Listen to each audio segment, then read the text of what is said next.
La Cour pénale internationale a décidé d'émettre un mandat d'arrêt contre le président russe Vladimir Poutine et ciblé pour sa responsabilité dans des crimes de guerre perpétrés en Ukraine et plus précisément la déportation d'enfants d'Ukraine. Mais cette décision aura-t-elle de réelles conséquences? On voit cela avec Daniel Van Stiepen et Pascal Bustamante. La décision est venue de La Haye, siège de la Cour pénale internationale. C'est son président qui a fait l'annonce. The International Criminal Court has issued 2 warrants of arrest in the Ukraine situation. For Vladimir Putin, President of the Russian Federation, and for Maria Lvova-Belova, Commissioner of the Russian President for Children's Rights, for the alleged war crimes of deportation of children from Ukrainian occupied territories into the Russian Federation.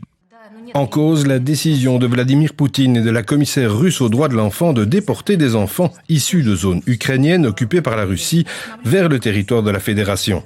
Un crime de guerre interdit par les conventions de Genève. Ce qui est poursuivi, c'est aussi l'assimilation forcée d'enfants. All these children will listen about that Ukrainian it's fascist states and also this disconnection with Ukrainian culture, disconnection with this Ukrainian identity of these children happen even now. Les pays qui ont instauré la Cour pénale internationale ont à présent la possibilité d'arrêter Vladimir Poutine et de le déférer à La Haye s'il se présente sur leur territoire. Une imprudence qu'il ne commettra pas, mais la décision a aussi une autre portée. Ce genre de manifestation de la Cour pénale internationale revêt une symbolique très forte. C'est que c'est une manière de lutter contre toute forme de révisionnisme.